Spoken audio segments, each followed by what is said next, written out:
지난 시간에 이어서 갈라디아서 3장 보겠습니다. 15절부터 볼 차례인데요. 14절까지 봤습니다. 믿음으로 말미암아 성령의 약속을 받게 하려 함이라. 믿음으로, 그러니까 우리가 의롭다함을 받을 뿐 아니라 성령을 받아서 그 성령으로 우리가 죄를 이기고 개인의 구원을 이룰 뿐 아니라 역사의 구원, 우주적인 회복에 이르기까지 모든 것이 성령께서 다 이루시는 것이다. 그게 다 율법의 행위로서가 아니라 믿음으로 되는 것이라는 것을 이제 바울은 이제 강조를 한 것이죠. 자, 이어서 보겠습니다. 15절에 형제들아 내가 사람의 예대로 말하노니 사람의 언약이라도 정한 후에는 아무도 패하거나 더하거나 하지 못하느니라. 여기 형제들이 누굴까요? 갈라디아 교우들이겠죠. 그렇지만 바울은 누구를 또 염두에 두고 있는 것입니까? 지금 바울은 유대인과 이방인 사이에 있는 큰 벽을 허무는 그런 의도를 가지고 말하고 있는 것입니다. 이 벽은 어떻게 생긴 것입니까? 율법의 행위로 말미암아 의로워질 수 있다는 가르침으로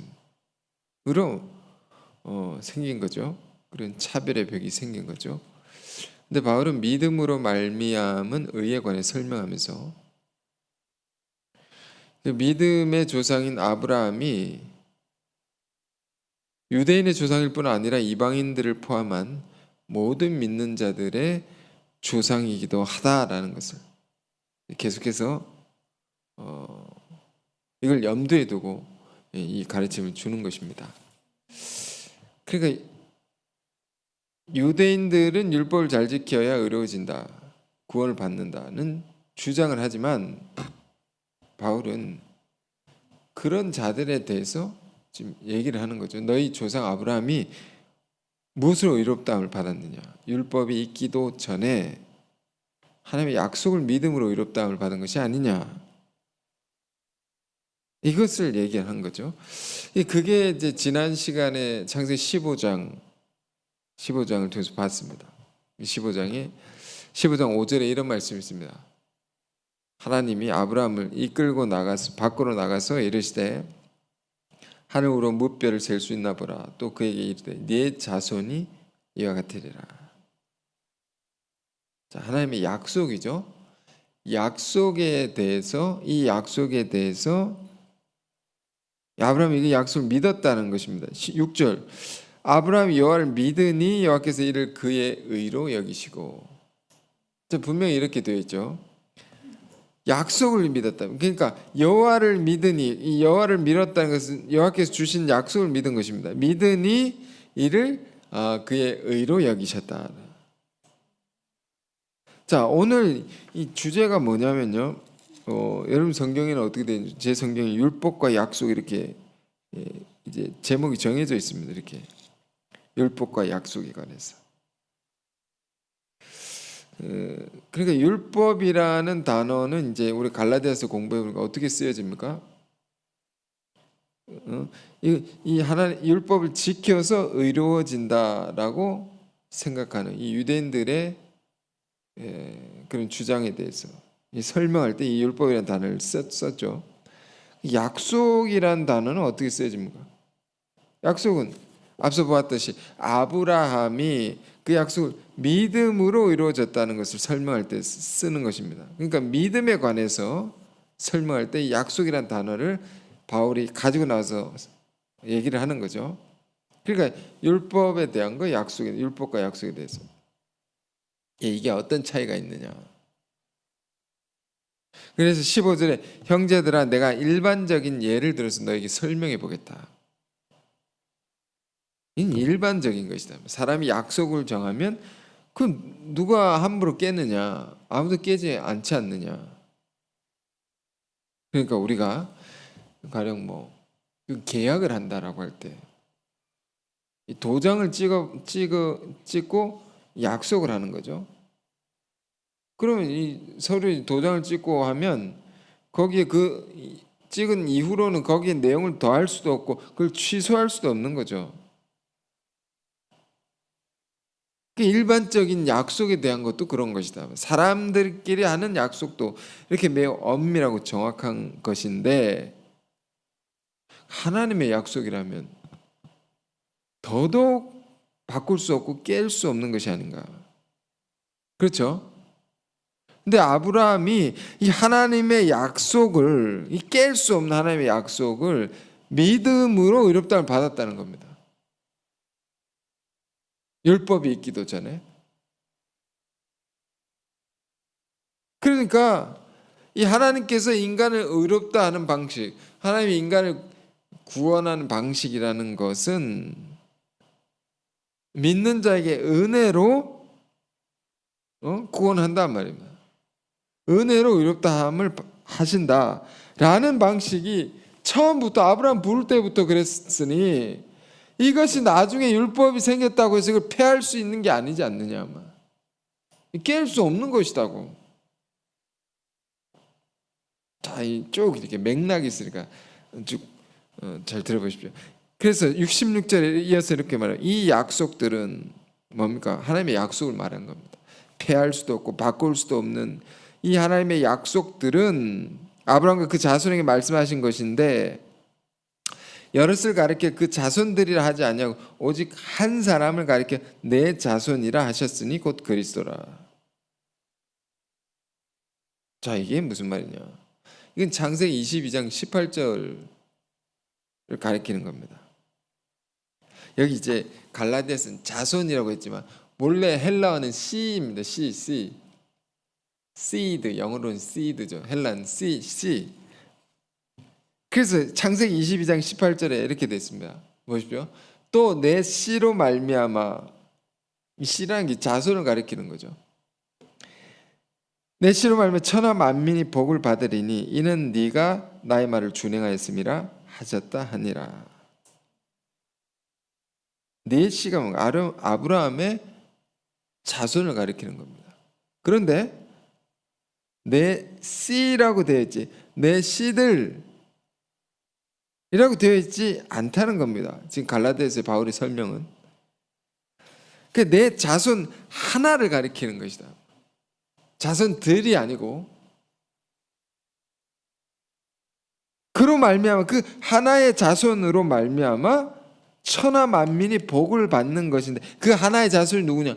예수 그리스도다라는 거예요. 이거 그분을 가리키는 것이 아니냐. 바울이 이걸 어떻게 발견해냈을까요? 정말로 대단한 것입니다. 이거는 그러니까 아브라함에게 주신 하나님의 약속 아무도 변개치 못할 것이고 거기에 가감할 수 없는 깰 수 없는 이 하나님의 약속 안에 뭐가 들어있는가? 내 씨로 말미암아 천하 만민이 복을 받는다. 온 인류를 구원할 그리스도가 있다는 겁니다. 그 약속 안에. 그분을 이 땅에 보내서 모든 사람, 그분을 믿는 자를 다 의롭다함을 받게 하리라는 약속이 아브라함에게 주신 하나님의 약속이었다. 이렇게 되어 있지 않느냐. 절대로 깰 수 없는 거고 바꿀 수 없어요.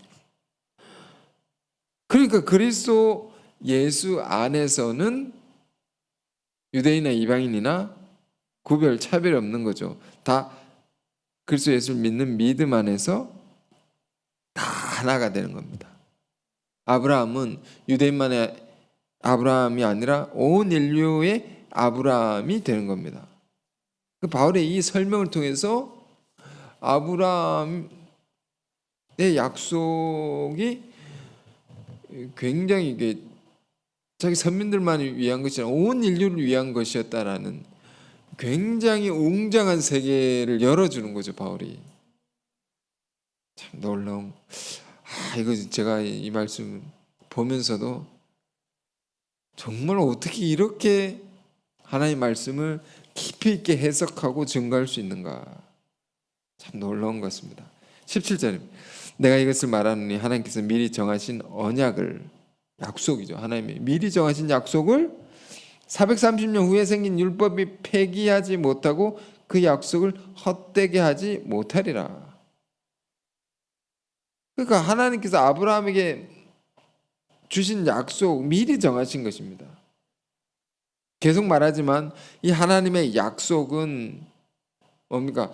사람의 약속, 계약이라는 것도 깰 수가 없는 건데 하나님의 약속이라는 건 더더욱 절대로 깨질 수 없는 것이고 반드시 그 약속을 하나님께서 지키시는 분이고 이루어지는 거죠. 그 미리 정한 약속이 있는데 그걸 뒤에 율법, 율법주의자들 염두에 두고 말하면 430년 뒤에 모세를 통해 생긴 율법이 그 약속을 깰 수 있느냐, 무효화시킬 수 있느냐? 없다는 겁니다. 자, 우리가 이제 지금 이제 로마서, 갈라디아서 이렇게 쭉 이렇게 공부하게 되면 교리서죠, 교리서. 이것은 이제 공격하는 자들에 대해서 혹은 질문을 던진 자들에 대해서 설명해 주는 거니까요. 변증이죠, 변증. 변증이니까 굉장히 논리적입니다. 우리가 이제 이 하나님의 말씀을 잘 이해한다는 것은 매우 논리적인 사고를 하게 되는 것을 의미합니다. 쉽게 말해서 똑똑해지는 것입니다. 하나하나가 이유가 있고 근거가 있고 참. 자, 그래서 하나님의 약속이 이미 있었는데 430년 뒤에 율법 이거를 무효화시킬 수 없다. 그러면서 18절 이렇게 말합니다. 만일 그 유업이 율법에서 난 것이면 약속에서 난 것이 아니리라. 그러나 하나님이 약속으로 말미암아 아브라함에게 주신 것이라. 저도요 이 갈라디아서를 들어도 이게 무슨 소린가 읽고 또 읽고 한참 보고 한참 생각하고 그래서 이게 이 말이구나 하고 정리해서 전하는 겁니다. 사실 쉬운 말씀은 아닙니다. 그러나 그만큼 우리가 깊이 생각하고 공부해서 깨달으면 굉장히 귀한 것을 우리가 얻을 수 있는 겁니다. 자, 만일 그 유업이 뭡니까? 유업은 물려받는 거죠. 뭘 물려받는 겁니까? 하나님이 주신 은혜, 그 복을 우리가 물려받는 거죠. 받는 거죠. 그 복을 어떻게 받는 것입니까? 그게 율법에서 나는 것이라고 한다면 약속에서 난 것이 아니다. 율법에서 난 게 아니죠. 항상 하나님은 우리에게 약속을 주시고 그걸 믿는 자들이 그 복을 받아가게 되는 겁니다. 이 변함없는 하나님의 우리에게 복을 주시는 원칙이죠. 율법에서 난 것이 아니, 율법에서 난 것이면 약속에서 난 것이 아니니라. 그거 아니단 말이에요. 그렇지 않고 약속을 믿는 자가 물려받을 수 있도록 하나님이 아브라함에 약속을 주신 것이 아니냐. 그렇죠? 율법에서 난 것이 아니야. 하나님이 약속으로 아브라함이 주신 거죠. 그래서 그 약속을 믿음으로 복을 받는 거죠. 그러니까 약속을 믿는 것과요, 은혜를 받아들인 거 우리가 믿음이라고 배우지 않습니까? 예수 그리스도의 대속의 은혜를. 이 동일한 맥락인 것입니다. 같은 믿음인 것입니다. 믿음으로 받는 거란 말이에요. 자, 그러니까 율법에서 난 것이 아니라 율법은 뒤에 나온 거죠. 440년 뒤에. 그러니까 약속을 믿음으로 이걸 받는다고 했습니다. 유업을. 그러면 당장 어떤 질문이 따라 나옵니까? 아니, 약속을 믿음으로 복을 주실 것 같으면 그렇게 계속 하시지 율법은 왜 주셨느냐, 중간에. 약속만 계속 그 원칙대로 쭉 밀고 나가시지 왜 굳이 율법을 주셨겠느냐 말이에요. 이게 유대인들이 질문하는 거겠죠. 그걸 또 바울이 또 아주 탁월하게 설명을 하는 겁니다. 19절에 그럼 그런즉 율법은 뭐냐? 그거 왜 주셨냐? 범법함으로 더하여진 것이다. 천사를 통하여 한 중보자의 손으로 베푸신 것인데 약속하신 자손이 오시기까지 있을 것이라. 자, 이것도 탁월한 설명입니다. 그 율법 왜 주셨냐? 사람이 그렇습니다. 하나님의 약속을 믿음으로만 잘 살면 좋을 텐데, 근데 인간이 죄를 짓는다는 겁니다. 죄를 짓는다. 죄를 짓게 되니까 필요한 것이 뭐면 율법이다 말입니다. 율법 없이 살면 그렇죠. 법 없이 사는 뭐 마을 이런 데도 있는데 그 제일 좋은 거죠. 이상적인 거죠. 그런데 인간이 그렇지 않다 말이에요. 죄인이고 완악하고 율법이 필요한 겁니다. 우리가 이 죄악된 세상 가운데 아담의 후손으로 태어나서 죄인으로 태어난 거죠. 죄인으로 태어나고 죄악된 세상을 살아가는데 법 없이 살 수 없습니다. 인간이 사는 세상에 법이 없으면 어떻게 됩니까? 무법천지, 강도의 세상이 되는 겁니다. 법이 없으면 큰일 납니다. 법이 꼭 필요하죠. 예, 사회 질서를 유지하는 데 필요하고 정의가 실현되어야 하니까. 정의가 실현된 건 뭡니까? 죄를 지으면 벌을 받아야 되는 거고 마땅히. 그 법의 그 형량에 따라서 큰 죄를 지으면 큰 벌을 줘야 되고 그래야지 죄를 더 안 짓게 되는 거죠. 억제가 된단 말이에요. 질서가 되게 된단 말이에요. 그러니까 율법이 필요합니까? 안 필요합니까? 필요하다 말입니다. 죄인들에게. 그런데 이 율법만으로는 우리가 사실 살 수 없죠. 율법은 한계가 있다고 했습니다. 율법은 죄를 짓지 않도록 억제하는 역할을 하지만 그 율법은 죄를 깨닫게 하고 죄를 더 드러나게 한다고 했습니다. 근데 이게 무익한 것이 아니고 굉장히 유익한 것이라는 겁니다.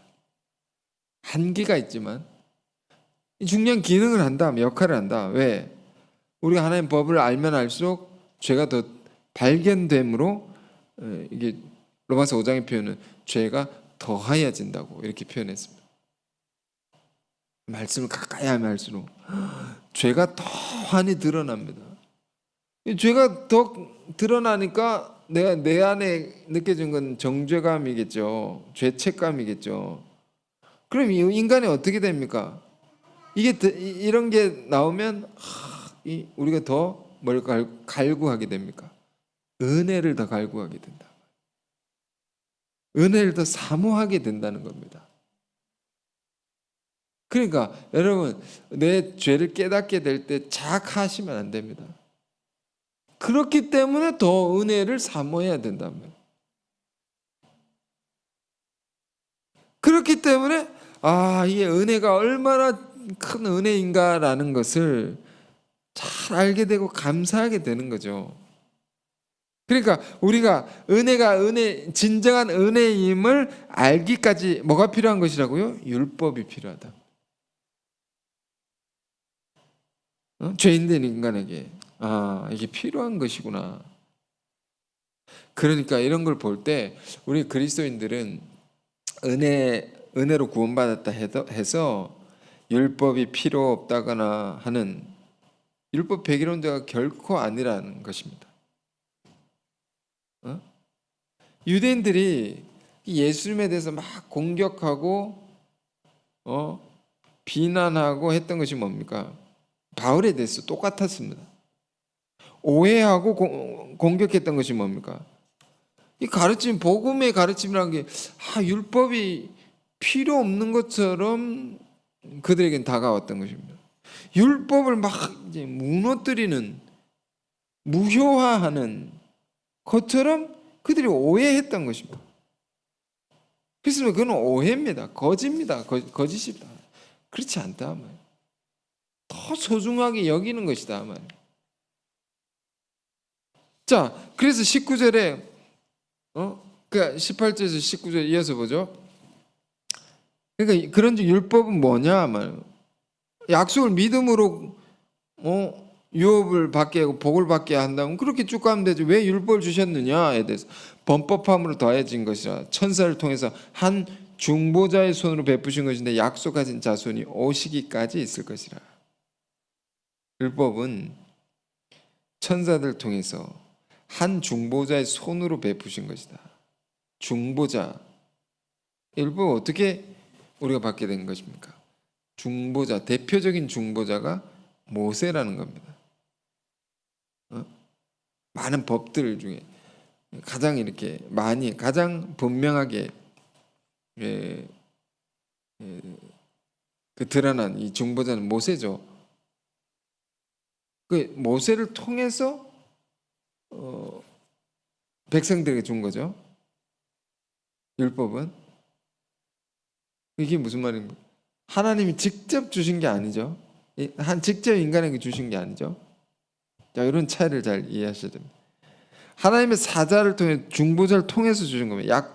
그런데 하나님의 약속은 뭡니까? 아브라함이 주신 약속은 하나님이 직접 아브라함에게 주신 것입니다. 왜 이런 말씀드린가 하면 약속이 율법보다 더 중요한 것이다라는 것을 바울이 강조하기 위함입니다.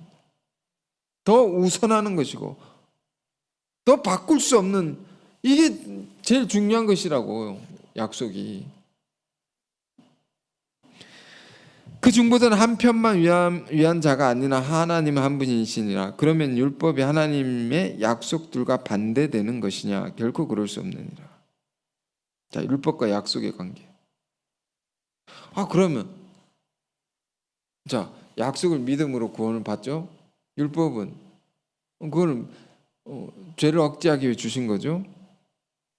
그럼 이건 반대되는 거, 상충되는 것인가? 아니라는 거죠. 둘 다 하나님 한 분 하나님께서 주신 것이다. 율법은 중보자를 통해서 주셨고 약속은 하나님이 직접 주셨고 한 분 하나님이 다 주신 것이다. 그러므로 두 개가 반대 상충되는 것이 아니다. 이 말은, 그러니까 이게 어렵게 들리는데 이 말은 쉽게 말해서 앞서 말씀드린 것과 같습니다. 우리 복음이 나타났다 해서 율법을 무시하거나 사라지는 게 아니라는 거죠. 한 분 하나님께서 이렇게 주신 거고 저렇게 주신 거다 말이에요. 우리가 은혜를 알고 천국의 백성이 되었다 할지라도 율법을 버리는 것이 아니다. 여전히 필요한 것이다. 하지만 율법의 시대를 살다가 전혀 새로운 시대, 은혜의 시대에 들어섰기 때문에 우리는 은혜로 사는 사람들이라고. 마치 이런 것 같습니다. 옛날에는 이제 이동수단이 없었을 때는 달구지, 그러니까 마차, 소나 말이 이끄는 그 마차를 타고 다니던 시대가 있었습니다. 그런데 요즘에 KTX 생겼죠. 비행기 있죠. 이걸로 우리가 예를 들면 여기서 부산으로 간다. 빨리 가야 된다. 그럼 어떻게 하겠습니까? 달구지 타고 가겠습니까? 당연히 KTX나 비행기를 타고 가겠죠. 그렇지만 달구지가 여전히 필요한 사람이 있단 말입니다. 그럼 그걸 타라고 가르쳐야 된다면, 예를 들어 아직도 전 세계 미개한 지역, 뭐 산골, 오지 같은 데 보면 거기는 KTX 비행기가 없으니까 뭐 타고 다녀야 됩니까? 이거 달구지 타고 다니게 가르쳐야 됩니다. 그런데 그렇게 하다가 그곳이 개발돼서 자동차나 기차나 이런 교통수단이 나올 때까지는, 그때까지는 이게 필요한 거죠. 이게 둘이 상충되는 것이 아니라는 설명을 드린 겁니다. 율법과 은혜가. 그러니까 율법은 다시 말씀드리지만 은혜를 더 깊이 깨닫게 하는 것이고 우리에게 부어진 은혜를 더 알게 해서 감사하게 하는, 여전히 유익한 것입니다. 바울 자신의 경험이기도 하죠. 그래서 이렇게 말합니다. 율법이 하나님의 약속들과 반대되는 것이냐? 결코 그럴 수 없느니라. 만일 능히 살게 하는 율법을 주셨더라면 의가 반드시 율법으로 말미암아 쓰리라. 율법을 통해서 우리가 살 수 있었다면, 우리가 의롭게 될 수 있었다면 율법으로 했겠죠. 그런데 그게 아니라는 거죠. 율법으로 우리 살 수 없죠. 율법은 살리지 못하죠. 율법은 죽이는 것이라 했습니다.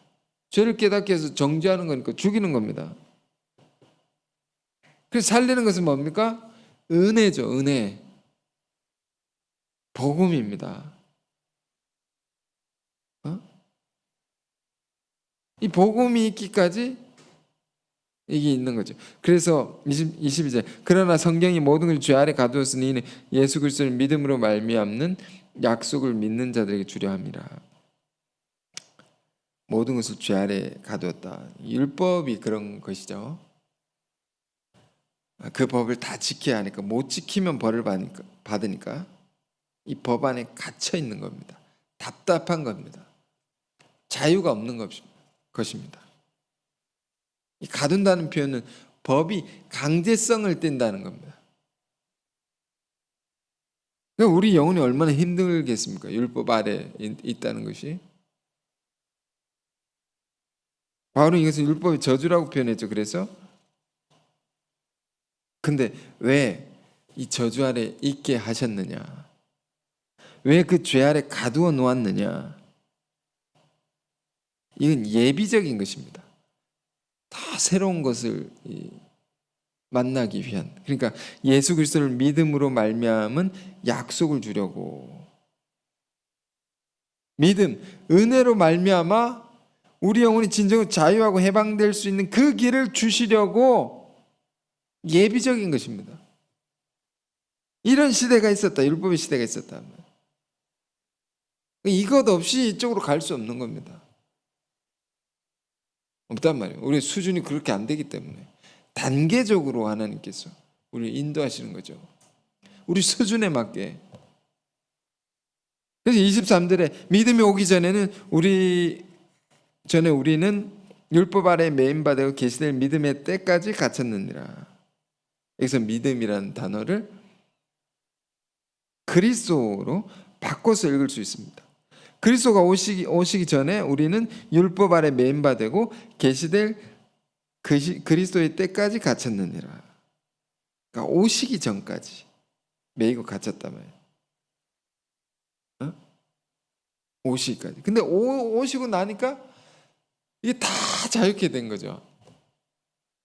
이런 표현이라는 것은 뭘 얘기하고자 하는 거냐면 우리에게 새롭게 주신 의, 새로운 의라고 했죠. 율법도 의인데 또 다른 의라고 했죠. 그 새로운 의, 이 복음이라는 것이 얼마나 중요한 것이었는가. 그리스도가 우리에게 오셔서 열어준 이 은혜의 시대라는 것이 얼마나 귀한 것인가라는 것을 말해주는 것입니다. 그러니까 우리가 전도를 하는 이유가 뭡니까? 이런 시대가 왔음을 알리는 거죠. 지금도 복음을 알지 못하면 다 율법 아래 매이고 갇혀 있는 것입니다. 그 영혼이 너무도 답답하고, 갇혀 있다는 말은 그 죄 아래 있는 거죠. 죄 아래, 죄 종이 되어서 늘 이렇게 벌을 받을까봐, 심판을 받을까봐, 정죄받을까봐 두려워하고 늘 불안할 수밖에 없는 겁니다. 인간 영혼이. 그 복음이 얼마나 필요한 것인가, 얼마나 중요한 것인가, 얼마나 감사한 것인가. 다 죄인일 수밖에 없는데 그 용서해 주시는 거지 않습니까? 복음이란 게.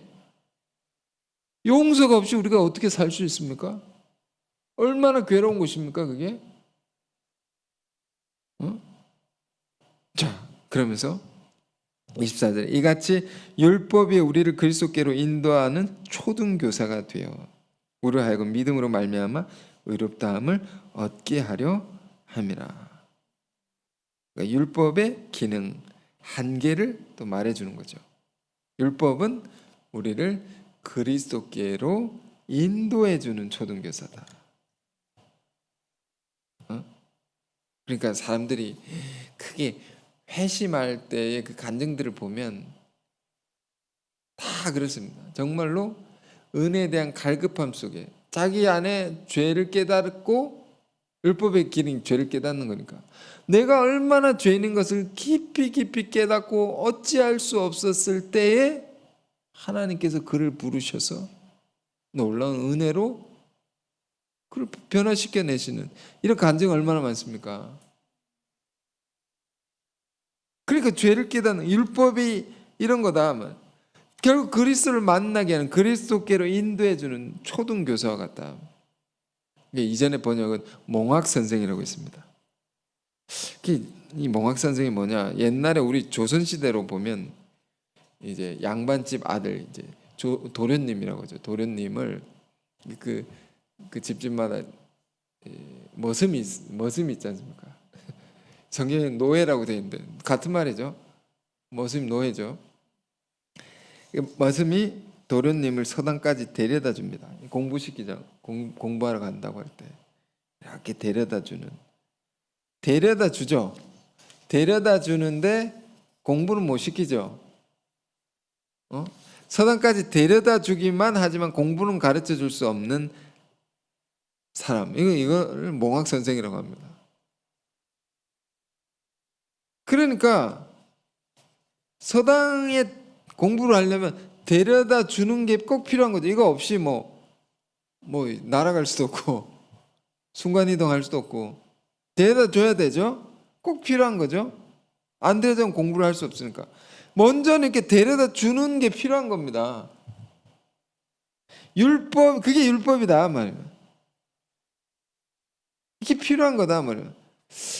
그런 면에서, 그러니까 율법을 통해서 우리가 죄를 하나하나 깨닫고 이 법의 엄격함과 두려움을 깨닫고 나서야 은혜를 잘 알고 받아들일 수 있는 거죠. 그래서 바울이 로마서, 우리가 늘 얘기를 하는데 이 가르침이 정말 탁월한 것입니다. 죄부터 얘기하지 않습니까? 이걸 깨달아야지 은혜를 아니까. 그러면서 25절 믿음이 온 후로는, 그런데 믿음이 온 후로는 우리가 초등교사 아래에 있지 아니하도다. 그렇죠. 이제 은혜를 알았는데 뭐 또 율법에 매여서 살겠습니까? 다 컸는데 말입니다. 은혜를 알고 나서는 매이고 갇혀서 살지 않는단 말이에요. 두려워하고 무서워하며 살지 않는단 말이에요. 자유한 것이다 말이에요.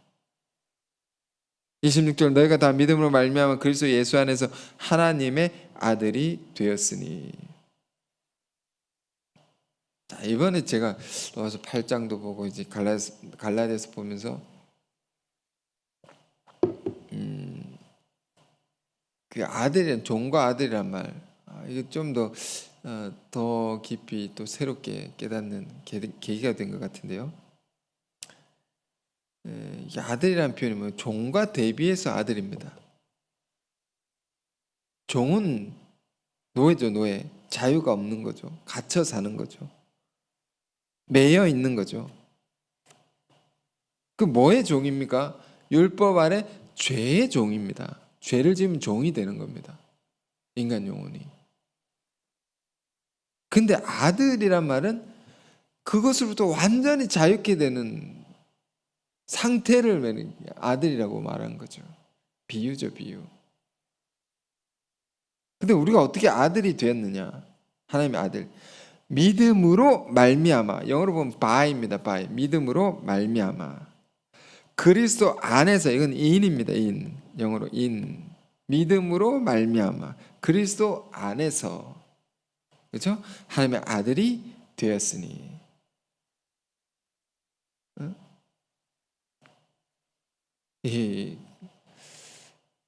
이것은 지위의 변화죠. 아들이 되었다는 것은 믿음으로 되었다.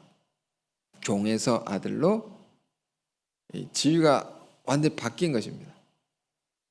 이건 뭘로 가능하다고요? 믿음으로 말미암아. 그리스도 안에서. 근데 지위가 바뀌면 그 다음에 뭐가 바뀌어야 됩니까? 상태가 바뀌어야 된다. 그렇죠? 이 상태의 변화까지 일어나야 되는 거죠. 이 상태의 변화를 뭐라고 합니까? 우리는 성화라고 하죠. 구원받은 자들은 그 행실, 습관을 말하는 겁니다. 요거까지 바뀌는 것이 완전히 바뀌는 겁니다. 그것이 우리의 목표입니다. 신앙의 목표. 이건 무엇으로 가능하냐? 성령이라는 거죠. 성령. 자, 바울은 3장서부터 성령이라는 단어를 아주 의도적으로 쓰고 있는데요. 우리가 자 26절에 너희가 믿음을 말미암아 그리스도 예수 하나님의 아들. 요거는 우리가 로마서로 보면 칭의 4장까지의 내용을 이렇게 한 줄로 이렇게 표현했다고 할 수 있습니다. 믿음으로 의롭다함을 받았다. 그렇게 되었단 말입니다. 그러니 되었으니 된 자들은 뭐 어떻게 살아야 되느냐라는 것이 27절인데요. 어떻게 되죠? 누구든지 그리스도와 합하기 위하여 세례를 받은 자는 그리스도로 옷 입었느니라. 이거는 뭡니까? 5장서부터 로마서 5장서부터 8장의 가르침을 한 줄로 딱 말하는 겁니다. 성화를 이렇게 표현하는 겁니다. 옷 입었느니라. 옷. 요한계시록 보니까 우리의 행실, 습관을 뭐라고 표현해서 옷이라고 표현합니다. 어떻게? 계시록 19장 8절에 세마포라고. 세마포. 이 옷감이죠. 옷감. 제사장들이 입는 옷감이 세마포입니다. 그래서 계시록 19장 8절 세마포는 성도의 옳은 행실이로다 이렇게 되어 있습니다. 좋은 옷이죠. 세마포를 입는다는 것은 상징적인 말인데 좋은 행실, 옳은 행실, 좋은 습관을 가지고 살아가는 것을 의미합니다. 그래 세마포를 입는 것이 그런 겁니다. 계시록 22장 14절에는 이 옷을 뭐라고 또 다른 단어로 뭐라고 표현했습니까? 두루마기라고 했습니다. 두루마기는 우리 조선시대도 이렇게 겉을 탁 걸치는 거. 한복 입을 때 두루마기 아시죠? 안에 입는 거 말고 밖에 입는 걸 두루마기라고 하죠. 그 두루마기를 빠는 자들은 복이 있나니. 옷을 빨아야 된단 말이에요. 왜? 더럽혀지니까. 그러면 천성에 들어갈 권세를 얻을 수 있다라고 20장 15절에 되어 있죠. 그러니까 이 옷을 빠는 것 뭐라고요? 죄의 습관을 고쳐내는 것은 무엇으로 가능하냐? 그게 성령입니다. 성령. 이걸 염두에 두고 바울이 쭉 얘기를 하는 겁니다. 이 단어가 그 안에 있는 것입니다. 이 뒤에 보면 4장에 넘어가면 성령의 열매 이런 게 나오는데, 자 그래서 지금 믿음으로 하나님의 아들 된 자들은 누구든지 그리스도와 합하기 위하여 세례를 받은 자는, 세례는 우리가 마음으로 믿는 바를 더 분명하게 하는 징표라고 했습니다. 그러니까 믿음으로 구원받은 자, 확실히 구원받은 자는 뭘 한다고요? 그리스도로 옷 입었느니라. 그리스도로 옷을 입어야 된다. 그리스도를 본받는 행실입니다. 그러니까 구원받은 자가 날마다 해야 될 것은 그리스도를 본받아. 이걸 고쳐 나가야 된다고. 매일. 이게 우리 할 일입니다. 우리가 나아가야 될 방향입니다. 근데 뭘로 가능하냐 이게? 성령으로. 28절이면 너희는 유대인이나 헬라인이나 종이나 자유인이나 남자나 여자나 다 그리스도 예수 안에서 하나이니라. 자, 그리스도 예수 안에서 하나라는 말은 믿음 안에서 하나다라는 말이죠. 율법으로는 하나가 될 수 없습니다. 29절 너희가 그리스도의 것이면 곧 아브라함의 자손이요 약속대로 유업을 이을 자니라. 아멘. 너희가 그리스도 예수를 믿는 자라고 한다면, 그도 믿음의 조상 아브라함의 자손이 되는 것이고 이방인일지라도 아브라함 자손이 될 뿐만 아니라 약속대로 하나님이 주신 약속이 있었죠? 약속대로 하나님이 주신 은혜와 복을 받을 자니라라는 겁니다. 그러니까 자, 결론을 맺겠습니다. 결론은 뭡니까? 우리가 구원을 받는 길, 우리가 하나님의 은혜와 복을 받는 길은, 그 방법은 믿음으로만 받을 수 있다. 그것으로 유업을 이어갈 수 있다. 아, 그렇구나. 믿음으로 우리가 살아야 되고, 성령도요, 믿음으로 성령을 받는 거죠. 그 힘으로, 그 성령의 능력으로 우리가 성화의 과정을 잘 갈 수 있다. 자, 이 말씀. 오늘 좀 본문이 좀 길긴 했는데요. 하나하나 여러분 다시 읽으시고 마음에 새기죠. 깨달아서 이 말씀대로 살아가는 모두가 되길 바랍니다. 자, 기도하겠습니다. 은혜로우신 주님, 율법의 저주 아래 매이고 갇힐 수밖에 없는 우리를 예수 그리스도로 말미암아 믿음으로 자유케 하시고 아들의 자격, 지위를 허락하실 뿐만 아니라 성령으로 천성에 들어갈 것을 예비하게 하시는 주님의 놀라운 은혜에 감사합니다. 우리 안에 여전히 율법적인 삶의 방식들 다 깨어지고 부서지길 원합니다. 하나님은 예나 지금이나 늘 동일한 방식으로 우리를 믿음으로 의롭다 하시고 그 믿는 자에게 은혜와 복을 부어주신다는 것을 우리가 깊이 깨닫게 하셨어요. 그 믿음으로 성령을 받아서 날마다 자기 두루마기를 빨아나가는 자들 되게 하옵시고, 그래서 하나님의 약속대로 그 유업을 다 받을 수 있는, 이어갈 수 있는 우리가 되게 하여 주옵소서. 예수 그리스도 이름으로 기도했습니다. 아멘.